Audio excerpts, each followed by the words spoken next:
Hi Matīss, and thank you for coming. Oh, thanks for inviting. So, can you share what you do today? Exactly today? Yeah, I mean in your professional life. So I'm managing the VC fund. So I'm the managing partner, CEO. So taking care almost for everything. So we are a VC fund. We do the investments in early stage companies. So currently we have 50 plus companies under our management. So still some investments we are going to make in the next 1.5 months. So the daily life. So we are going through business ideas. Where we are making decisions. Do we want to make investment there or not? So and our decision is based. Do we expect to get back the money in some 10 years, for instance, because we are not investing only our money, but also our investors' money. So and then when we have made these investments, we have helped these startups to grow fast or to die fast. So when those who are growing fast, help them to scale up so that we could exit at one moment, get back investment, hopefully profit, and then to give back our investors. So very simple. Welcome to Inner Power Particles. I'm Farhad, the host of the podcast. We talk with entrepreneurs and leaders about how they have solved the challenges in their life or business and how it has transformed into new inner strength in them. And with this, we want to help that you also can look at your life or business situations and see how you can solve the challenges in them, and through that transform them also into new inner strengths, inner power particles in you. Enjoy the show. What's the stage you are investing in? So technically it's a pre-seed. It means the company, in the best case, they can put the prototype on the table. So they don't have the clients yet. So it's super early stage. Yeah, so they think they have some assumptions that someone will buy this glass of water. So they don't know yet, but they have come up with an idea that the people wants to drink the water. So and there is the prototype. So and then sometimes we decide yes, sometimes no. Okay, we will help you with advice, with the money to move forward. Hopefully you will be able to start to manufacture your product, sell it, generate revenues. But it's like getting married at the age of 17. You don't know what will come out of it. Well, how do you manage your risk profile? It's a good example. So no one has said it before. Yeah, it's like a marriage, even worse. So because actually it's if you want to break up, it's possible, but it's not very easy. With the portfolio company. Yeah. So and it's I agree. So and then this is actually from one point of view the challenging part, and this is the beauty that we are investing in teams, in people. So in not in the businesses, because actually there is nothing on the table. There is just a team who says, yes, we will build this, we have that ambitions, and we will do the great things. And either we believe them or not, because later stage investors, they have, from one point of view, where this boring part, they can go through the balances, numbers, traction. Yes, and then they do some calculations, and then the decision is very simple. So actually the Excel gives you a decision. In our case, we have to flip the coin. I'm kidding. Or do this, how it's called. Whatever. But actually it's true. Sometimes there's one very good book. My co-founder Alexander suggested to read it, Algorithms to Live By. Tonlison, Alexander. Yeah. So actually it doesn't add much value if you spend huge time amount of due diligence process. So it doesn't add value on early stage investments. So it's just sometimes you have to be lucky. Matīss, I wanted this recording to be about you, but Okay. as we got in this topic, just let's spend some more minutes going deeper into it, because it's interesting for those who are considering to go into fundraising mode. So you said that this is the team that you are looking at. Two questions. First is, how do you make sure that this team won't fall apart after a while? Because if it's early stage, then what guarantees there are? And second question is, how do you sense this, let's call it power or zest or grit of entrepreneurship in these people? Yes, let's start with the first question. So indeed, this is also in our portfolio, this is statistics says so that if company fails, mainly because of team issues. So and there are team or co-founder issues. Okay, being very precise, co-founders. Yeah. So yes, so the core team, so who are within their skin in the game. So because sometimes in the team, it's there are also employees, so who are those who are paying them more, so they're working there. But about the co-founders, so and there are two scenarios. Either all bad things happen in the first, I don't know, half a year, maybe in a year, or the team issues are on the table when company maybe they are 5 years old, they already have went through ups and downs, and then suddenly someone in the team has tired because it's, let's say, 24/7 working for the company. Sometimes you even sacrifice something. So, but how do you then sense this in the beginning? What, So the what first the future thing, will hold? so the first thing, it's easy part. So that's why we were running acceleration program, because we were, when our investment decision is not like I met you today, so on tomorrow, okay, here is the money, signed agreement, all good. Okay. So we have the period of time when what we spend in negotiations, meeting each other. So and then we try to understand how you are acting as a team, for instance, how you are communicating with each other. So what signals to you that we will fall apart? So for instance, during the meeting, we ask the question and the team starts to argue among themselves. Or we ask also, one of the questions we ask, so what are your big dreams? Why the hell are you together? And also, how long you know each other? If you have met each other, I don't know, a few weeks ago, of course there's very high risks that their bad days will come. Exactly, yeah. If you have known each other already from the childhood, okay, shit happens, no one knows, but it's a good signal that at least you know each other for a while. If you have been together in some projects, whatever, so it's a good sign that most probably also in the future you will be able to work together. Yeah. So this is one of the signals. If how long time you know each other, how much time you have spent, have you had common projects, or maybe you are friends from the childhood or whatever. So if this is just a very new team, it's already an orange light among them. So, and then we have to be kind of careful. So, and then they were asking questions and so on. What about these cases when there's, let's say, two co-founders, one co-founder is into this one startup, and another co-founder is like, I'm serial entrepreneur, I'm in that startup, this startup, and in this startup. Yes, also. and also it's this is our challenge. So in my life, there is not black and white only. So yeah. The truth is somewhere in between. And every single case is different. And what we are expecting to see, we expect to see a great team, not a superstars. And what you mentioned, sometimes there are two bright superstars. So one person has very good experience, so he's serial entrepreneur. Another one also, whatever, very good things, but together they're not working as a team, for instance. Yeah. So this is one thing. But we are digging into details. We are asking questions. So how much time you will spend for this new company, and what is your time commitment for other duties you have? So if you feel that the person is very effective, he knows how to deal with his time, then it's very good that you have, I don't know, 5 other companies and you manage to find the time and to spend for this company. It's all good. But of course, there are cases when we are saying, no, we know that there are only 24 hours, and we know if something, that you will prioritize where you are going to spend your time, that you will decide, for instance, that if something will happen, immediately you will spend your time for your existing companies, not for the one where we are investing. So this is all the questions we are going through. This is interesting point you raised, because I approach it slightly differently.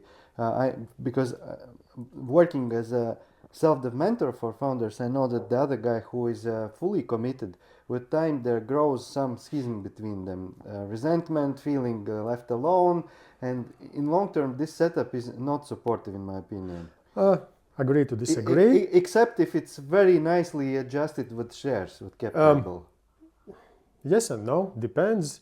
Also, if this is, I think it's not a secret, but anyway, Buildit Latvia, in my mind, it's also as a startup.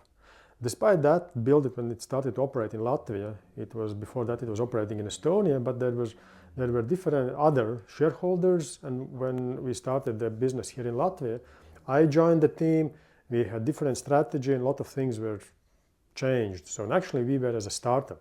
We could say that we as an investment fund, we also are kind of startup.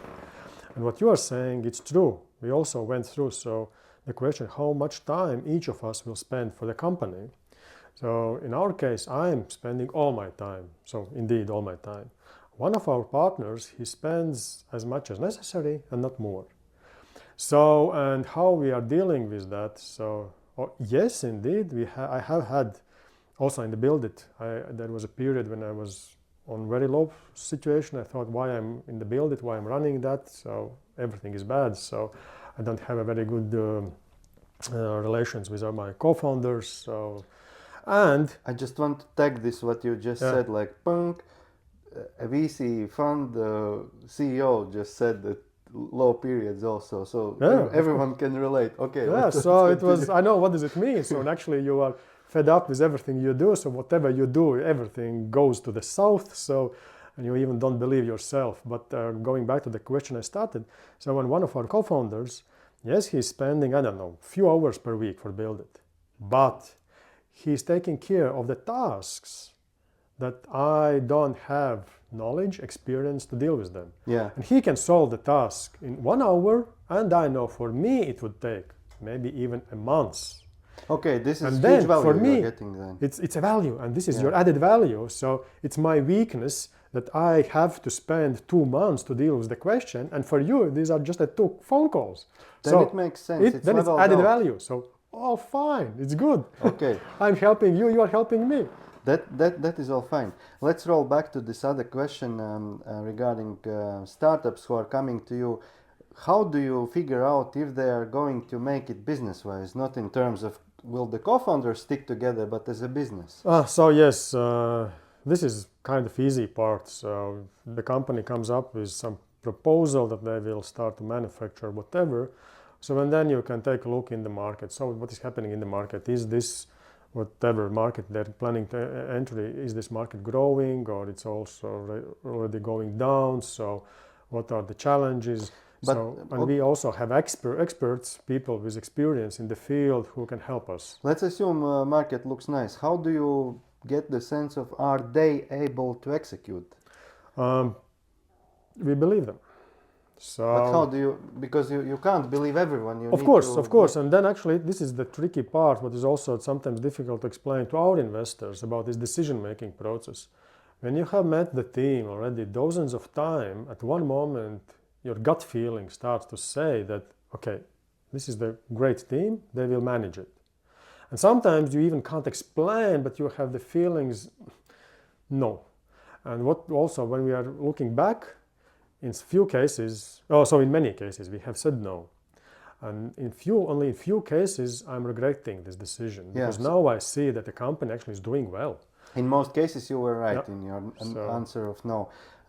What you said is to use intuition and feeling, and now I see it's also based on data, and of course, and you have a bunch of different data, then you somehow put together, and then there are also all of us, co-founders of the Buildit, so we are sitting together, we are sharing our feelings, going through the data, and at one moment you think, yes, it will be a good investment, and sometimes you can't even sometimes explain what. Sometimes you can. If this decision, you can find it in the data. So, but if with the data, everything is okay, so everything looks great, but sometimes you have feeling that no. By the way, this situation when want to say no, but data as if is not showing, often it's because you just lacked this red flag data, but the intuition already felt. And sometimes when you have went through already, I don't know, dozens and dozens of times, there are some patterns, and then actually you have to look back and to go through these cases, and you have to start to identify why we said no. And recently we understood that, for instance, one very negative signal in our mind, I'm not saying it's overall thing, but in our criteria, it's a bad sign if the team is not at the time in the meeting. So they're late. Yes, so maybe a few minutes late. Okay. But if they would call you and apologize? If this happens once, okay. If it happens second time, okay. If it happens already third time, something is wrong. I agree with you. So that's why, and then also, if there are a lot of typos in the presentation, in the emails, so they are approaching us. So it means, this is also my weakness. I also have a lot of typos. Okay. And that's why I'm asking my colleagues to take a fresh look to the email. Yeah. So when I know it's important email, ask them, take a look. Maybe I have made some typos. And even if the word or wherever you write the email, so it is not correcting. So and if you see that they're writing the text in hurry, so it means like they are not paying attention to the details, and details matter. About these negative aspects, I want to reframe it slightly differently. For someone who's listening and is going to fundraise from a VC fund, can you share what are some of the most frequent rejection reasons for you, not in theory, which are somewhat fixable, but if only they knew. I'm not speaking about some obvious complete red no cases, but like could be but. So what are these buts? So one thing, as I didn't mention that in the beginning, so we are investing in hardware, in IoT things. So usually, so the company is manufacturing something physical. So when that means among the founders, usually there are engineers, scientists, the people who can build something. And usually they want to build something perfect. So when this is one of the red signs, if you understand that the person will sit in his laboratory, in garage, trying to build something perfect, and only then will approach customers or the clients. So this is how many we have had. There's so many cases when we have said no because our team says yes, we need whatever, 50K, 100,000 just to improve this and that and that and that, and then we will give this prototype to you to hear your thoughts. And we say no, you have to make some minimum what is necessary to prove, are you interested? Maybe you are not consuming the water at all, so and you don't need a glass of water or whatever. Exactly. So then why the hell you have to spend months in some details? So you will tell what is important for you for this cup of water, glass of water. So this is one. So MVP mindset is necessary. So don't try to build something perfect. I don't believe in the perfect things, so don't try to build the perfect. Another thing is don't try to sit on two chairs too long. So we are going back to the question when you said if one of the founders, he already owned different companies, but also for the teams, I know it's a very dilemma situation. You have to work somewhere, you have to earn some incomes to cover your costs. When in the startup, you're not getting the salary in the first day. But if you're sitting on the two chairs for too long time, of course, and the startup most probably will fail. And if the team is ready, at least part of the team is ready to spend all their time for the company, so it's a very good sign. If not, then we also have said no. So if the person is sitting, for instance, in some university or in company, he's employed, and he said, yes, I have a few hours every evening, then you can calculate how many evenings you need to build one prototype. So if you need 100 hours, so if these are 100 evenings, or maybe these are, 100 hours divided by 8, so 1 month, basically. So it's a big difference. So and then we are saying, maybe you can take a vacation for 1 month, whatever, and please build it, because time is money, so you have to be fast. So it's also one reason why we are saying no. Makes sense, yeah. Yes. So, and then this is the tricky part that goes together with my previous comment, that our investment, the team wants to spend it for salaries. Yeah. So, and I agree that this is, again, 50-50 question. If you as a founder will sit for 24/7 and you will build this prototype, then it's okay to pay you a salary. But if you expect to get the salary as the CEO, then you have to take a look what will happen if everything fails. So we as investor, we have lost the money. All good. Sometimes we win, sometimes we lose. But you as a co-founder, and you are, let's say it's your company, what are you losing? Basically nothing. But what about this case that someone in this employment job would earn salary, and then when they start the startup, they fundraise, and then they pay themselves, I would say, this minimum, meaning it's like at least twice less than the previous salary. So it's not in comfort zone, but I agree, I you agree. can afford, you have the place where to live and you Of have the course. food, and if you have kids, then your wife is not leaving you because Of of the course. And startup. on this topic is very sensitive, and we understand that. And that's why with every case we go into details. Why we want to understand that is it worth to spend the money for salary, so or not.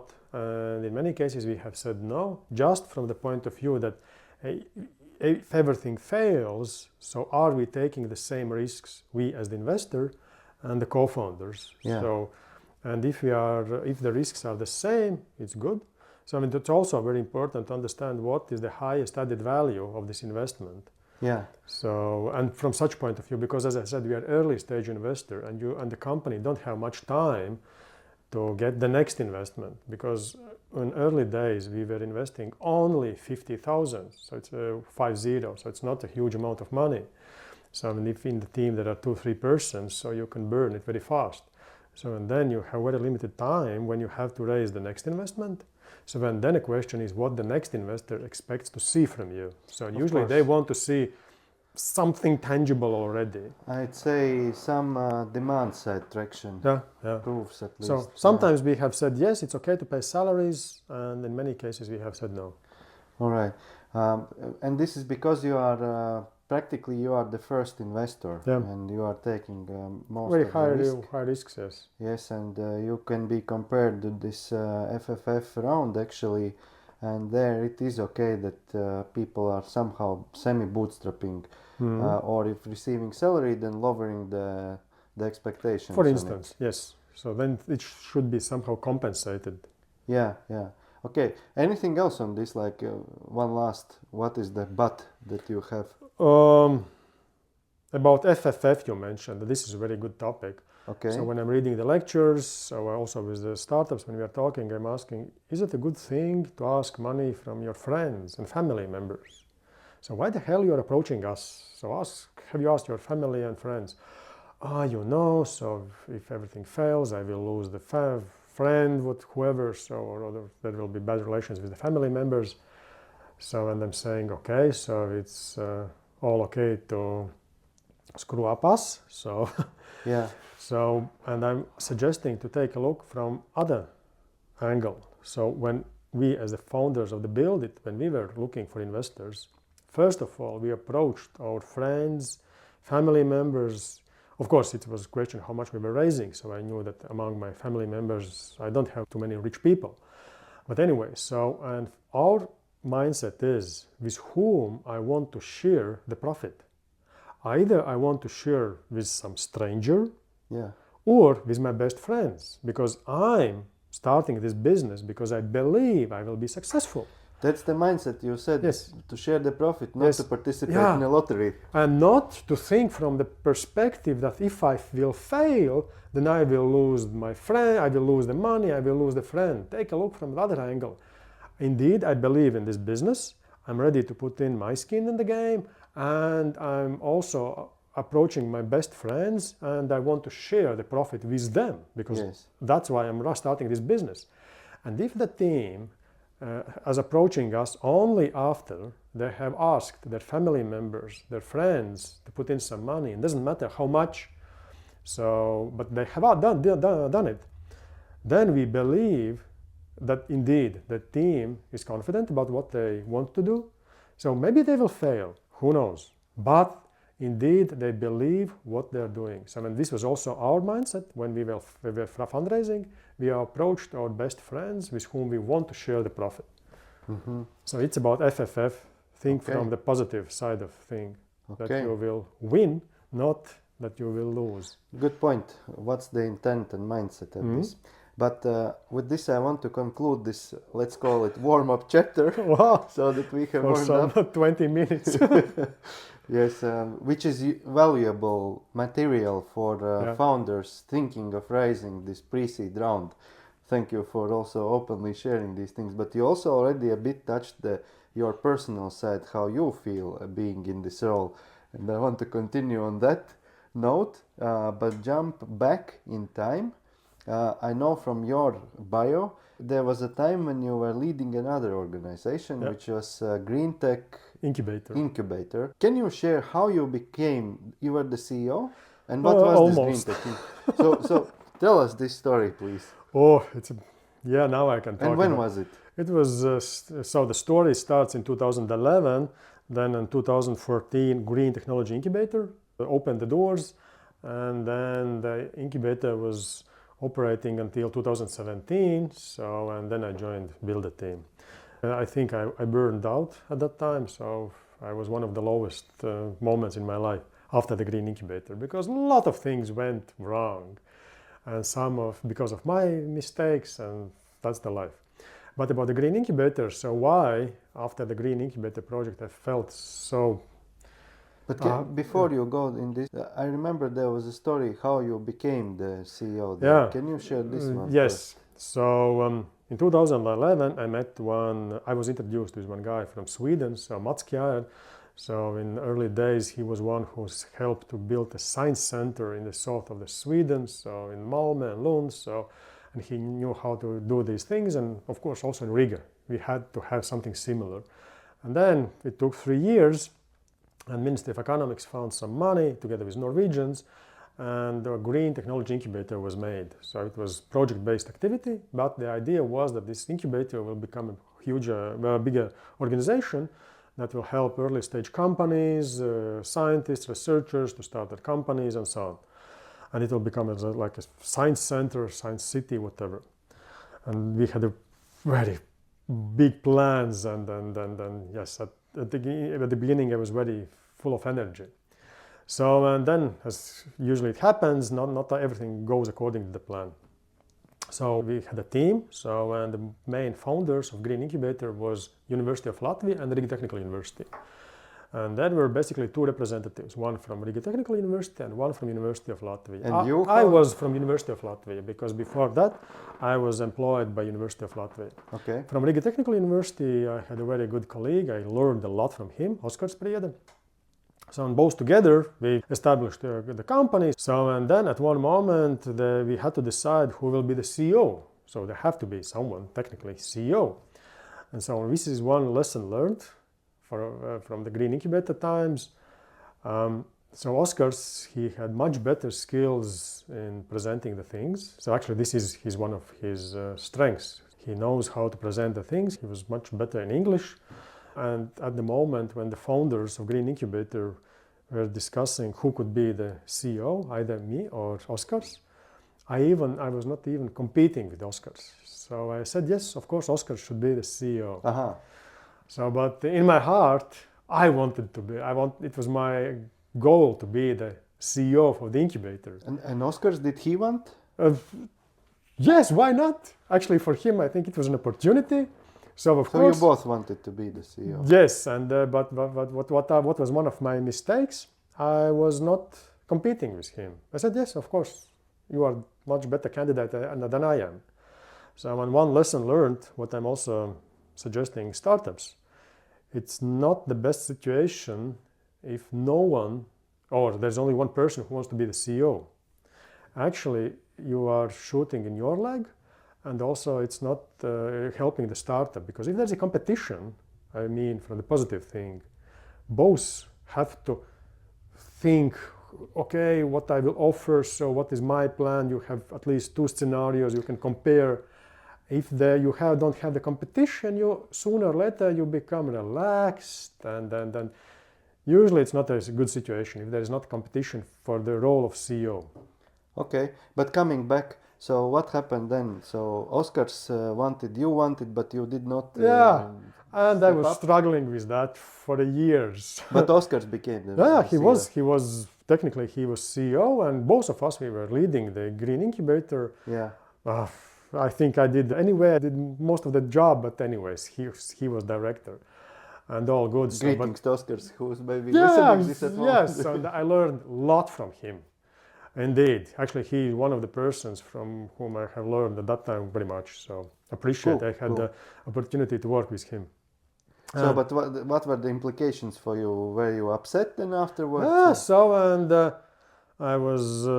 So as I didn't compete with him, I understood this is my mistake, and then I was kind of jealous to him. So So all that negative emotions actually on every day they're not helping you to work more effective if you're a little bit kind of jealous to your partner in the company. So. But would you say that in case you would have stepped up, but still Oscars would end up being CEO, then you would feel better? It would be okay, yes, of course, but because then at least I tried.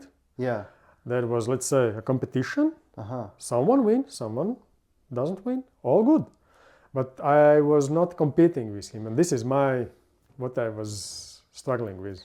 One general rule of thumb in life is that if I have a feeling about something, then not to ignore this feeling. Act on this feeling, or say something, speak something, do something, because at one moment it's too late to do it. Yeah. And so I don't remember who has said it, whoever, but usually people regret what they haven't done instead of what they have done. I would still discriminate on this a bit. You can't just blindly follow this. Yeah, of course. No. There is not black and white, but usually. So because also why I'm saying, because one of my hobbies is self-defense. It's by nature, I like to compete, to fight, to compare. So, and then of course, sometimes you lose, sometimes you win. This hobby, self-defense, did you have it already back then? Yeah. So you were a fighter. Why didn't you fight then? This actually, why I didn't. So that's why actually I was so angry to myself, because So why? I can't explain you why. I don't know. Maybe I felt that I will lose. Anyway, I don't know. It was kind of weakness at that moment. So. Yeah.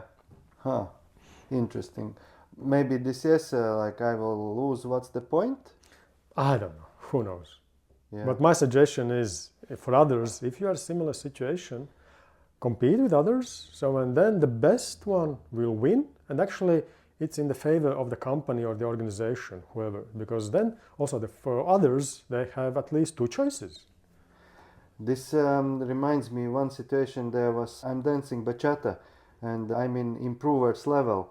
And then there was announced one advanced level training with trainers from abroad, and I decided to go. And the teacher in our WhatsApp group wrote that maybe for you guys it doesn't make sense to go there; it will be too complicated. So, anyways, I was thinking that if I go and if it's really complicated, I might feel like shit afterwards. So I went. It was complicated. I felt like shit afterwards, but at the same time, you tried. I felt good about myself that I went in this. And afterwards, this improvers level trainings felt like piece of cake. Absolutely, exactly. Level. Exactly. Yeah. So okay, you are not the CEO of the Green Incubator, but you are together leading with Oscars. We were running the incubator, and then something happened for you. Yes, and then of course in meantime I had very serious health issues. So I had virus hepatitis C. So and the treatment. For those who don't know what it means, what does it mean? I mean not medically, but how did you experience it? What implications? So the challenging part is the treatment process, because it lasted for 6 or 7 months, whatever. And actually the medicines you have to use, they are killing both. They're killing your body and they're killing the virus. And how did you feel? What were the symptoms? So actually you're all the time you're tired, you can't focus on things. So on the medicines I was using, so the side effects were, I don't know, on such long page. So whatever can happen with your body, it happened almost. So every day, so you can cut it out. But I felt like a shit. So in the morning you wake up and you think, maybe it's a good day just to die. And then actually every day half a year like this. It was even more. So I had to go through the treatment process 2 times because the first treatment process was not successful. Wow. It cost some money. Yes, it was 9 months. And the second treatment process, it was even much easier. Which year was it? It was first treatment process, I think it was 2014, and the second one, yes, it was 14, 15, and the second was 17, 18, I think, or 18, 19. So, but the second treatment process was piece of cake, so compared to the first one, because then I had an opportunity to use the new generation of medicines, and all was good. So, and of course, it's also influenced a lot.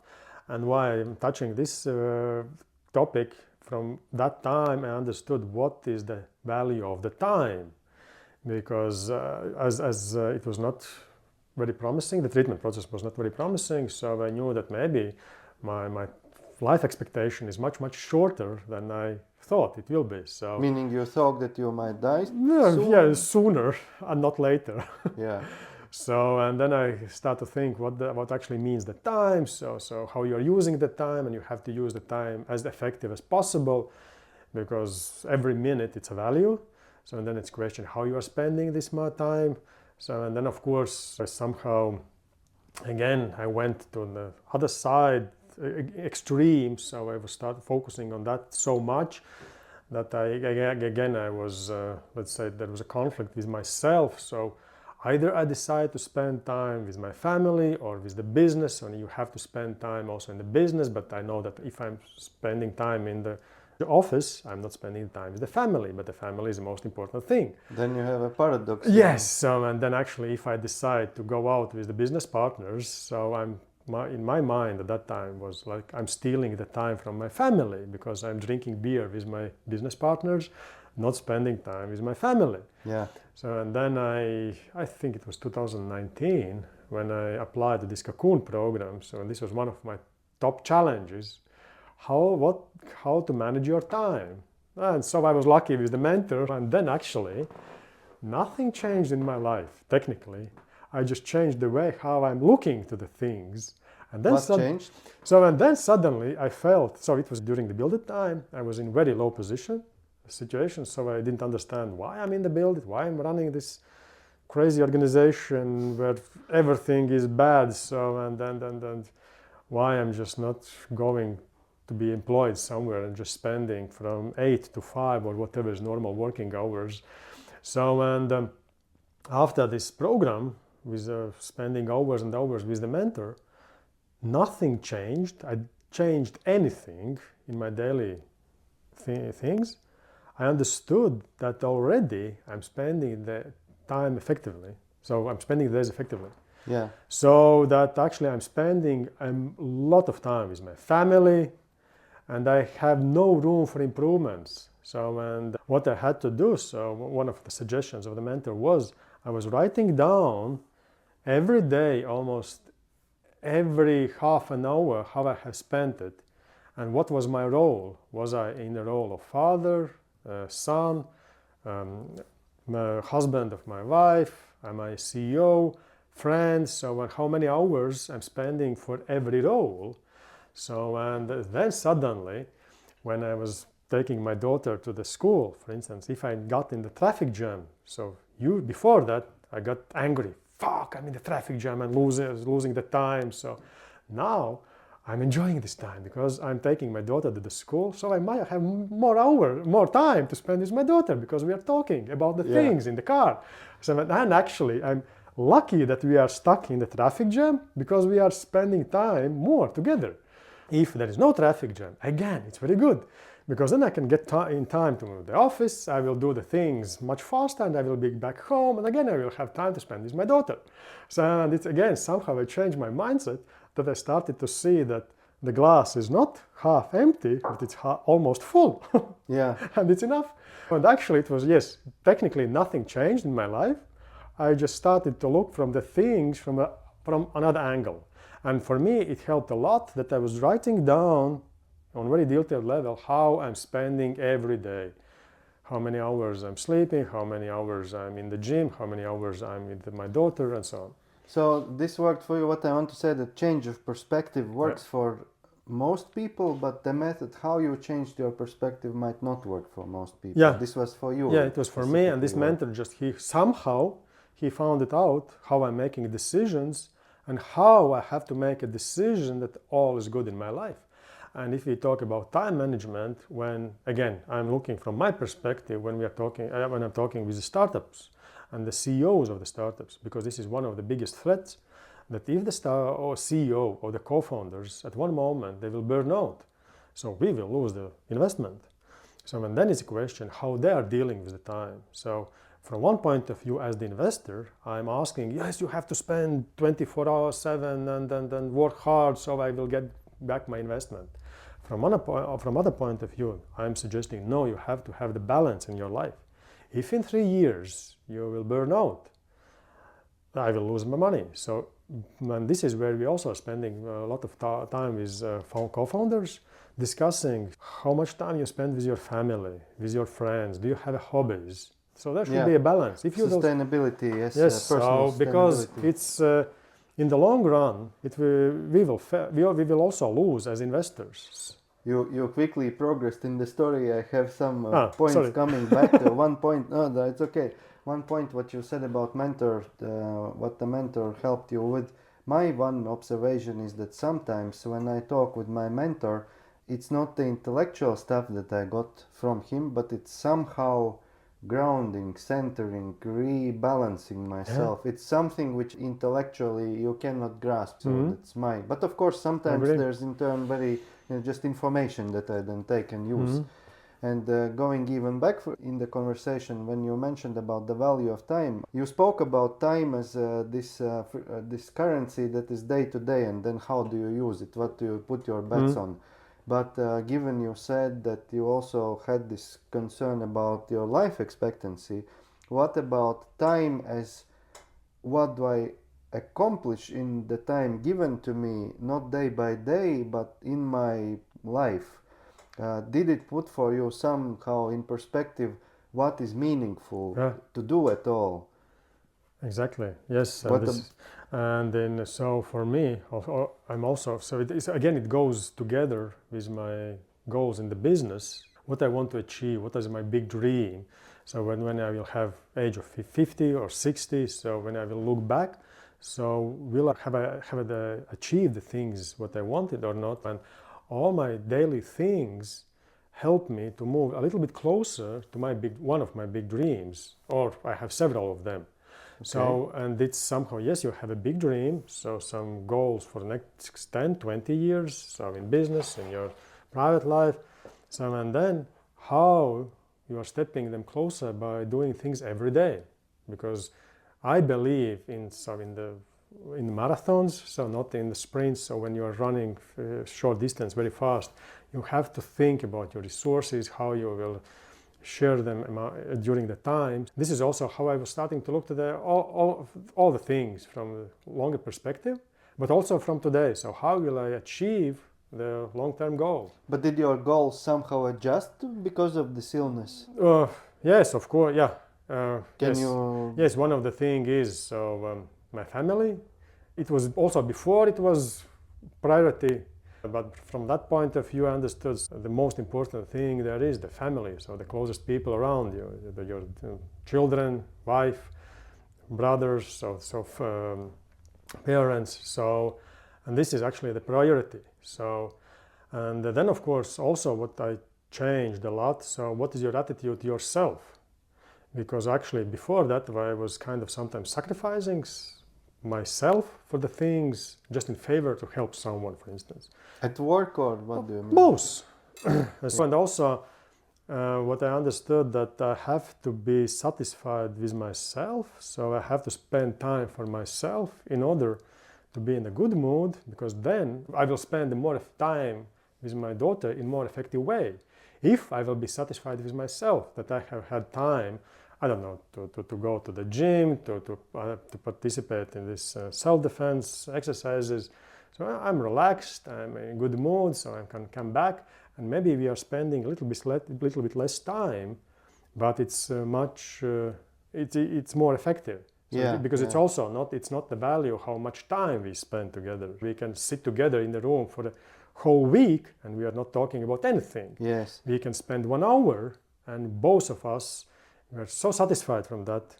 So it's how you're spending the time, not just... So it's quality time, and the way how you treat yourself, it's sustainable. That's what I also recommend to clients, that when we see that they are spending time for work, I don't know, majority, and then a bit to the family, then have to decrease the work, slightly increase the family, and plus squeeze in self-time to go to spa. Also what I did before that, I was not paying much attention to the health issues, what I'm eating, what I'm drinking, whatever. So yeah.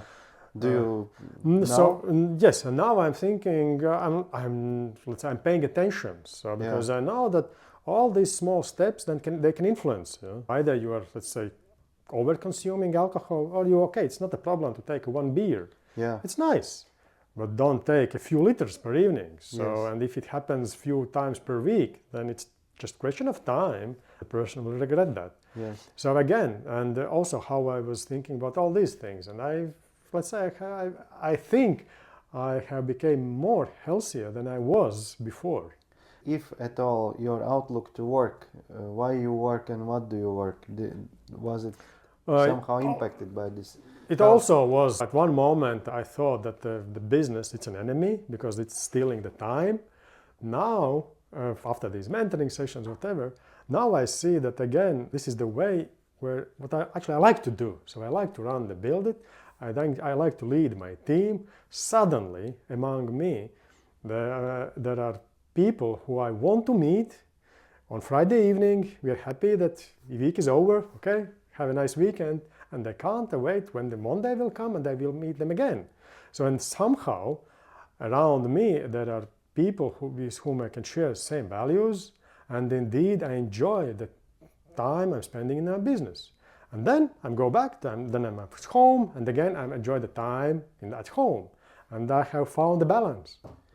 Sounds very inspiring. You touched the values topic. That's one more chapter that I want to go into. But before that, now if we look back at this time period, I guess it's like close to 10 years we are covering, yes? And the illness was a pivotal point for you. This is what I observe in my own life, in other people's lives, that when we don't change the approach in evolutionary manner, then there comes some revolutionary situation, for example, through illness. If you would give advice to someone who is in situation, approach to life similar to yours before you got the illness, what is some evolutionary way how you can approach it? It's very easy to talk about the things, but before you haven't faced the problem yourself, it's very difficult to reflect. Know, but if someone is hearing this, we have gotten them so far and listening, so at least also to share true. it. Also true. So suggestion, it's easy to say. Your own takeaways or perspectives about yourself, then if you would meet yourself before you got sick, what would you tell to yourself then?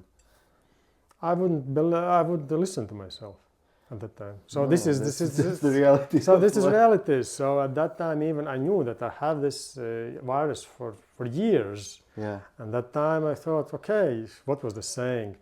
Live fast, die young. So I think it comes from the time of rock and roll. So it was my attitude to the life. Who cares? Yeah. When you will be 40, who knows when it will come? It's like next century. So now I'm 25, I'm 30. So when I will have 40, it's, who knows, will I be still alive? So now I'm 42.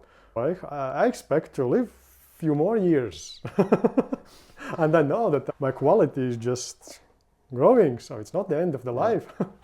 I spent a couple of years in bed 2016-17 with Lyme disease, and now if I look back what I would tell to myself, then before that same stuff wouldn't listen, but there's something else that I would have said when I got sick.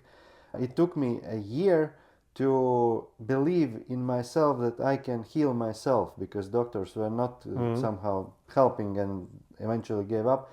So what I would have told myself is already in the early days that this sickness is for you to learn new stuff, take it seriously as a message, as a life lesson, and approach as such, meaning you will get out of it, but you have to do the work yourself and now. That's true, and it's also from my own experience, what I understood just a little bit later. So if you are not going to take a break, the body will take it. Yeah. That's why it's very important to take a vacation time by time. So, and then at least you spend this time most probably more effective than just then 1 week laying in the bed. So if you get some virus, whatever, flu.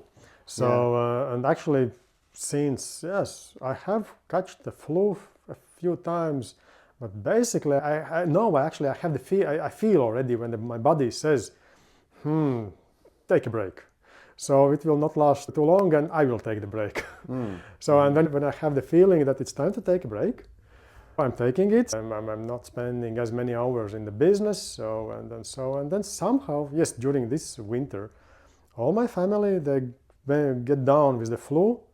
And then one day I also said to my colleagues, so I said, so the time is ticking, so my wife is down, so my daughter got flu, so most probably tomorrow or next day I will also be down. But nothing happens. Yeah. Shit, I have to continue to go to the work. Be happy, don't you? Yeah. This flu thing is, one is that not taking the time, but other, what I have experienced is that I have gotten sick with cold, and right after that I have realized something that I was avoiding to see and perceive the reality. So this means that the avoidance of perceiving and seeing the reality led me to become sick somehow. That has been a pattern for me and to some acquaintances of mine also. But let's move to the third chapter. Somehow we managed to do it in chapters. We started with a very business topic, then went into personal, and now it will be business/personal. You mentioned values. To me, something like 10 years ago, if you would speak about values, I would say like, why talk about this fluffy fluff? What's the point of it? Yeah. But now I see that it's one of the cornerstones of doing business together. But what does it mean for you, and what's the role of values? So the values also, they change time by time. So nothing is, I believe most of the... Let's clarify first, what do you mean with values? What a philosophical question for Friday afternoon. So there's actually some guidelines, so that actually you don't have to think twice to make some decisions. So this is good, this is bad, or this will be bad if you will do that. So I have used it very general, so the values. So to me, values are high-level desires, what I desire, and high-level virtues that I live by. Could be, yeah, also. So and then when I said that in my team we share values. So we are very different as people, so as individuals, but on general level we are sharing the values. So one of the thing is that give me examples of these values that you share. For instance, let's go to the business. We will never make investments in the company that business somehow is not ethical. And again, what does it mean, ethical business and non-ethical? So in these, I don't know, if we feel that maybe from the business perspective it's very good, but we know that on broader sense, they will somehow cheat their clients. So it's not a good thing. What if they cheat nature? Also the same. So, and because again, how it will influence the world, will it become a better place to live or not?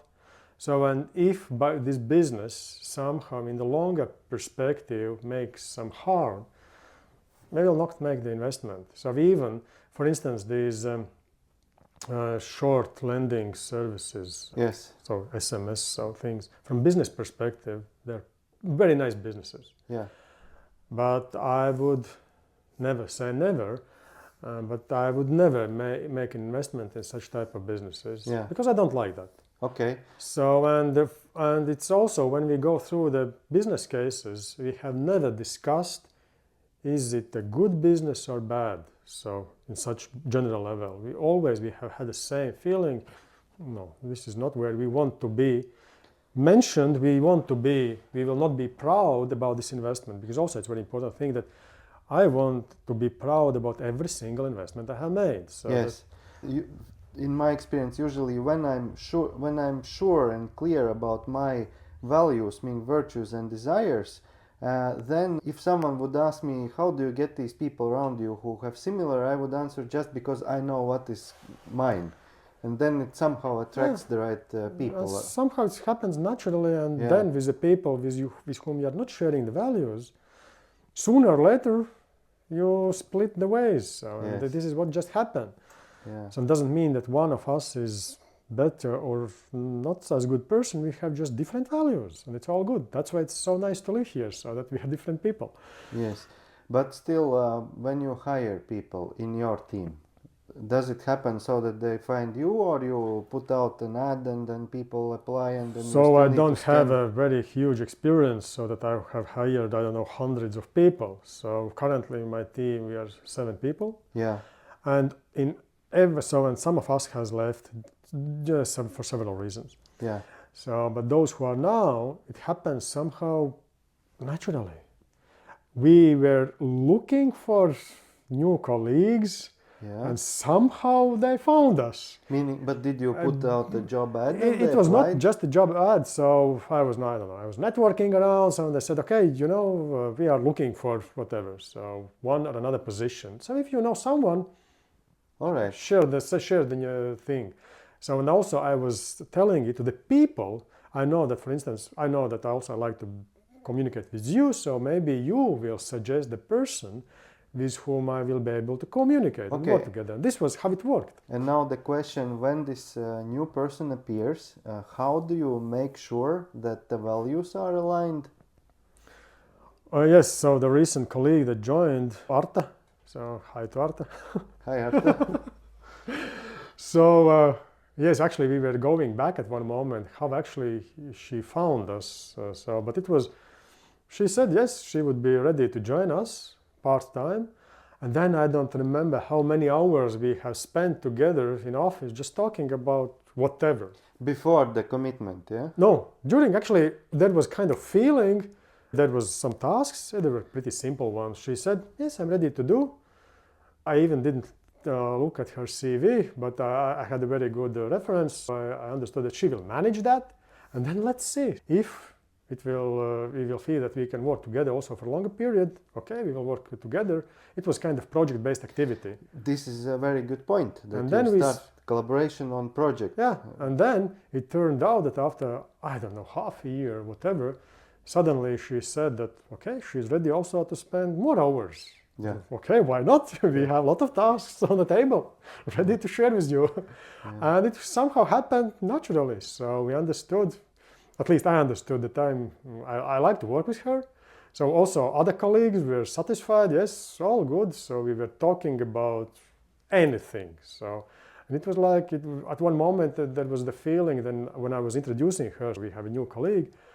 At one moment I forgot to introduce her with our business partners. And so she said, why you're not introducing?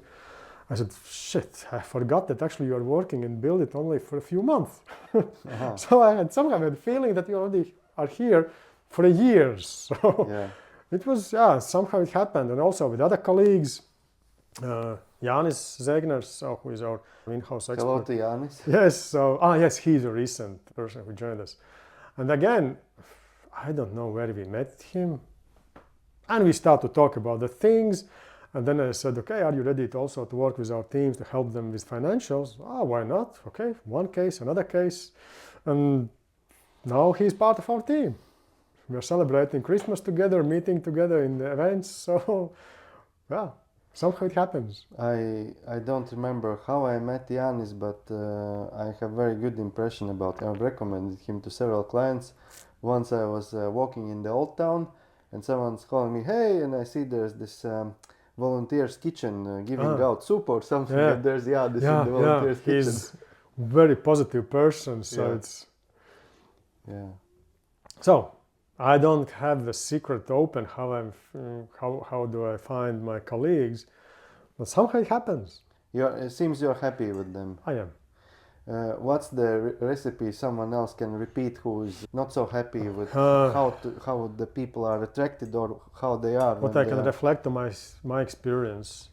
So, because one part of my life, I thought that it's very okay to have just a business relations, and I don't care what are your values, so on. You're doing very good your task. I'm satisfied with that. That's it. Yes. Just the business. You are a tool. Yes. And we don't need to spend time after the working hours drinking coffee and talking about the things. Yeah. It's not working with me. I have to have the colleagues with whom I also can talk about whatever. Yes. So, and that works. So if there is just a business, it's not working for me, and I'm following this principle. There was one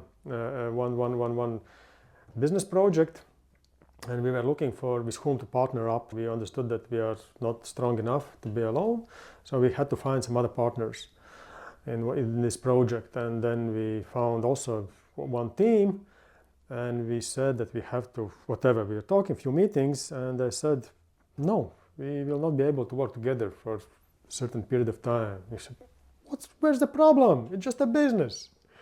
I said, no, for me, yes, it's just a business, but I have to feel comfortable with the people with whom I'm running the business. I have to feel comfortable with them in the room. That we can talk also about other things, not just about numbers, just about the business. So then this is what I'm following, the principle that if we can be almost like a kind of friends, we also can work together. If we can work together, it doesn't mean we can be friends, but it means that also in the longer period, we will not be able to work together. This reminds me one chapter. There's a book, Will Our Love Work or Will Our Marriage Work? I don't remember exactly. And one of the premises is that there has to be one of the three big alignments is wavelength alignment. And the question there was that if this partner would be your own gender, would you be good friends with them? So here is something similar. When you are hiring someone, do you feel that you can be good friends with them? Yeah. It makes sense, yeah. And thanks. I also feel that we are concluding our trip. Also, in one of the things what I was reading, the books and the biographies of people, the great people, they have achieved a lot in their life, and a lot of them are saying they don't regret in the end of their life that they haven't spent one more hour in the office. So usually there are other things what they regret. So that's why when you're thinking about what you want to do in your life, think how you will look from perspective, I don't know, from when you will be 80, 90 years old to today. So will you regret the thing? What will you regret if you haven't done? For instance, if you have to decide either you spend 1 hour in the office or 1 hour with your friends or your family, so what has bigger value? So that in the end of your life, and sooner or later, for everyone it will be the moment, so that you wouldn't regret, why I didn't spend a little bit more time with my friends or with my family, with my daughter, or son, or whoever. So from such point of view. So again, you have to focus on business, but you have to also think what indeed there are values. And usually in the end of the life, the business it's a nice thing. We have to earn something to enjoy the life. We need some money, but there are also other things in the life, not just the business. Yeah. On this note, there's sometimes this question, what would you do if you would find out you have only tomorrow? To me, this is not a wise question to ask, but I ask a different question to myself also sometimes. What would I do if I would find out I have 3 years? And this puts things in very nice perspective, how you're going to use those 3 years. Yeah. So it's very difficult to decide.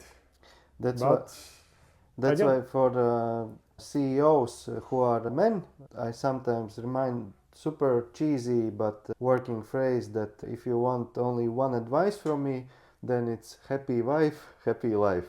Yeah. About the priorities. Yes, so and this is also, if you talk about time, then yes, how to look at the time. The time is value. Yeah. And for every one of us, we have the same 24 hours per day. Yeah. So. And our time here is also up. Almost. Yeah. All right. Thank you, Matīss, for coming. It was a nice chat. I hope that this also gives good reverberations for Buildit, and some interesting teams are applying from hearing this conversation. I hope. Yeah. All right. Thanks. Thanks, man.